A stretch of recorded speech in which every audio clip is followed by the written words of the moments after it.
Assalamualaikum warahmatullahi wabarakatuh. Halo everyone, kami dari tim assessment, saya Fitriani sebagai moderator, dan rekan kami ada Pak Edi dan Pak Ya, Alfian. halo. Halo, Halo, ya. Pak Alfian. Oke, hari ini kita akan mendiskusikan tentang 5 topik yang diberikan oleh Pak Agung tentang assessment. Topik yang pertama adalah strategi menyusun rancangan pembelajaran dan asesmen yang efektif akan disampaikan oleh Pak Edi. Silakan Pak Edi.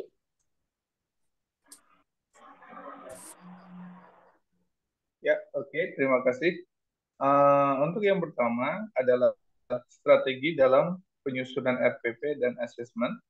Di sini ada 7 strategi ya. Yang pertama adalah merumuskan tujuan khusus ya. Menurut Bloom pada tahun 1964 ada 3 aspek penting yang bisa kita jadikan sebagai rujukan untuk merumuskan tujuan pembelajaran. Yang pertama ada aspek kognitif, ada aspek afektif, dan aspek psikomotor. Dan aspek-aspek ini menggambarkan kemampuan dan keterampilan siswa yang bisa dilihat dari unjuk kerja yang dikemas dalam bentuk fisik atau non-fisik. Yang kedua adalah memilih pengalaman belajar yang akan diterima siswa. Yang ketiga, menentukan kegiatan belajar mengajar. Yang keempat, menentukan orang-orang yang terlibat di dalam proses pembelajaran. Yang kelima, menentukan alat dan bahan untuk belajar. Yang keenam, memperhatikan ketersediaan fasilitas fisik. Dan yang terakhir, yang ketujuh adalah merencanakan proses evaluasi dan pengembangan. Terima kasih.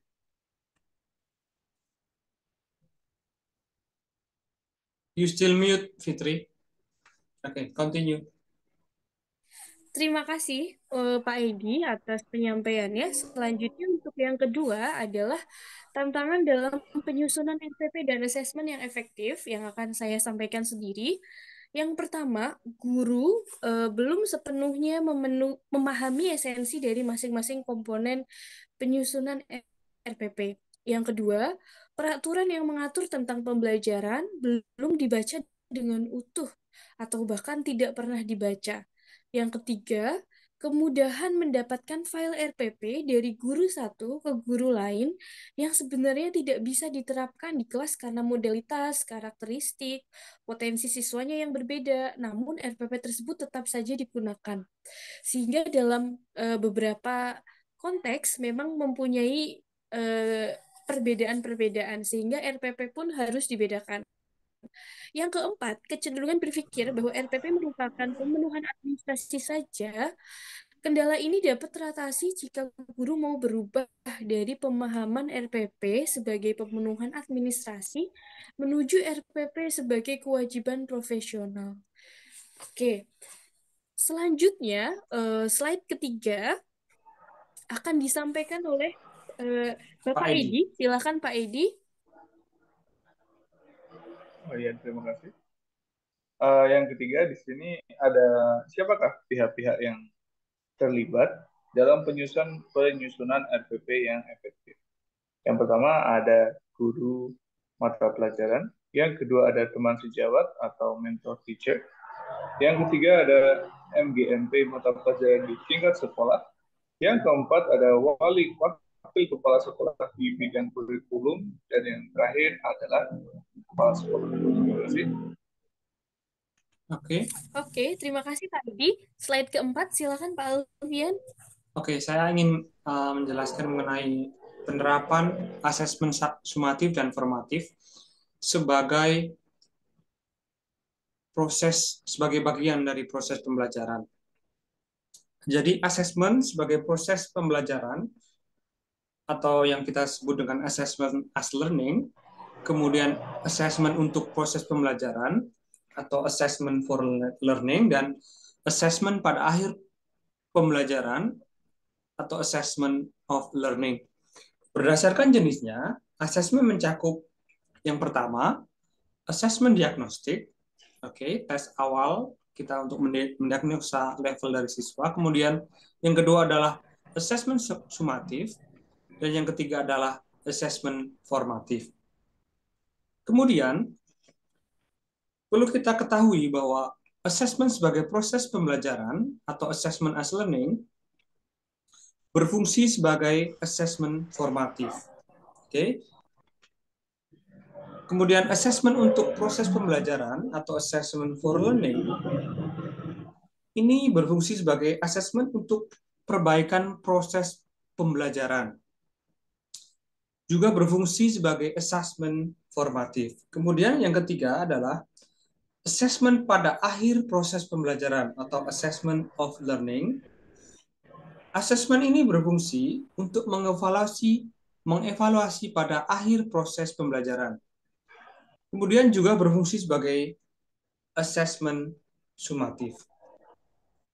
Kemudian pada assessment formatif juga berfungsi sebagai assessment as learning and assessment for learning. Kemudian yang kedua, assessment formatif berfungsi sebagai diagnosis awal dan untuk mengetahui kebutuhan peserta didik.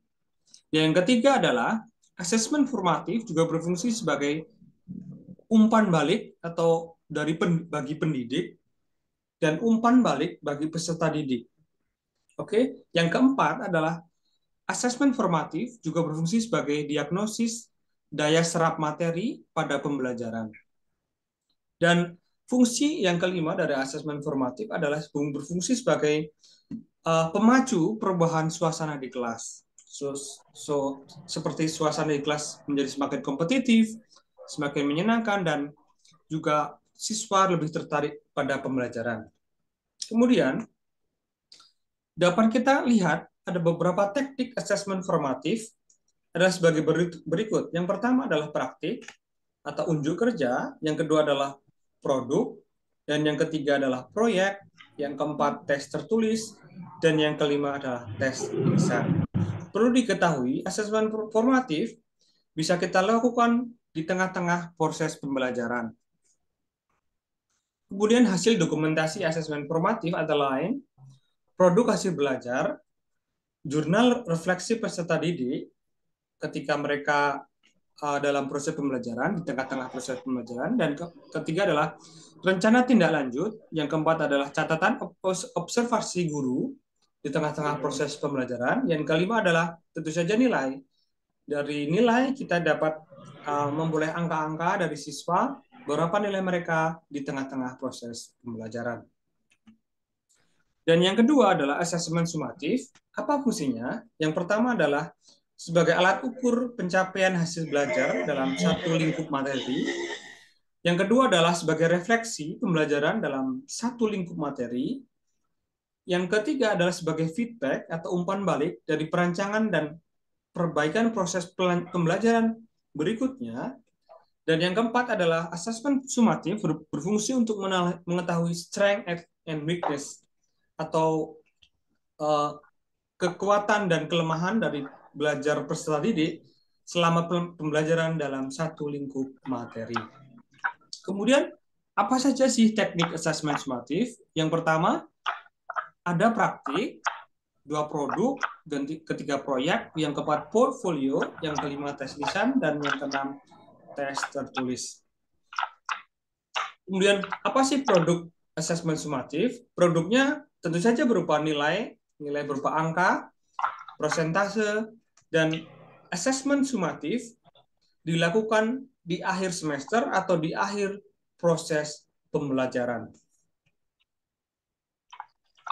Jadi, Terima kasih Pak Alfian atas penyampaiannya. Selanjutnya untuk contoh praktik ya akan disampaikan oleh Pak Edi. Silakan Bapak Edi. Oke, terima kasih.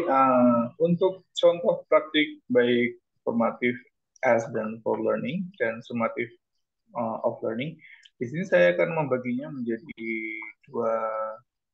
dua contoh, dua bentuk asesmen, yaitu bentuk tertulis dan tidak tertulis. Yang pertama adalah bentuk asesmen tertulis. Di sini saya menuliskan ada refleksi, ada jurnal, esai, poster, dan tertulis. Untuk refleksinya itu melatih murid untuk berperan aktif dalam mengevaluasi pembelajaran yang mereka sendiri dan memikirkan bagaimana cara untuk memperbaiki diri. Nah, hasil refleksi ini bisa digunakan untuk guru untuk melihat sisi lain dari proses pembelajaran murid. Yang kedua ada jurnal. Ini melatih kemampuan murid untuk mengorganisasi dan mengekspresikan ide atau pemikiran mereka dalam bentuk tulisan. Nah, biasanya ditulis dengan bahasa yang kurang formal karena ini adalah jurnal. Ini akan memberikan murid kebebasan berpikir kreatif.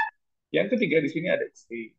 Ada isi. Ini mengasah keterampilan menulis akademis peserta didik ya, seperti mengembangkan argumen dengan menyajikan bukti, mencari sumber yang terpercaya untuk mendukung argumen tersebut. Yang selanjutnya ada poster. Nah, ini poster untuk mendorong kemampuan murid untuk mengeksplorasi topik dan mengkomunikasikan pemahaman mereka semenarik mungkin. Dan yang terakhir yang tertulis adalah tes tertulis. Ini sudah kita temui, bisa berbentuk kuis pilihan ganda atau pertanyaan, dan juga ini menerapkan umpan balik. Kemudian bentuk yang kedua adalah bentuk asesmen yang tidak tertulis. Di sini ada diskusi kelas. Nah, diskusi kelas ini untuk mengembangkan kemampuan berkomunikasi murid di depan publik, nah, mengemukakan pendapat, dan juga melatih murid untuk belajar berdemokrasi, mendengar dan menerima pendapat orang lain. Yang kedua, di sini saya menuliskan contohnya berupa drama. Ini mengembangkan kemampuan seni peran dan berkomunikasi peserta didik, dan juga mendorong murid untuk melihat sebuah masalah dari perspektif yang berbeda. Nah, yang kemudian yang ketiga, di sini saya menuliskan sebuah produk. Produknya ini mungkin bisa membuat model miniatur 3D mungkin ya, atau diorama. Nah, ini juga bisa untuk mengembangkan kreativitas dan juga menanamkan pengertian mengenai sebuah peristiwa. Selanjutnya ada presentasi, ini mengembangkan kemampuan berkomunikasi juga dan mendorong murid untuk memahami topik presentasi dengan mendalam. Yang terakhir ada tes lisan. Nah, ini sama sebenarnya, bisa kita membuat kuis secara lisan ya, agar kita bisa mengkonfirmasi pemahaman murid. Ini juga sama, kita juga bisa memberikan umpan balik kepada peserta didik. Itu saja dari saya. Terima kasih. Oke, terima kasih Pak Alfian, Pak Edi. Yang barusan kami sampaikan adalah hasil dari diskusi kelompok kami mengenai 5 topik yang sudah diberikan oleh Pak Agus. Kurang lebihnya kami mohon maaf. Terima kasih sudah ditonton. Wassalamualaikum warahmatullahi wabarakatuh.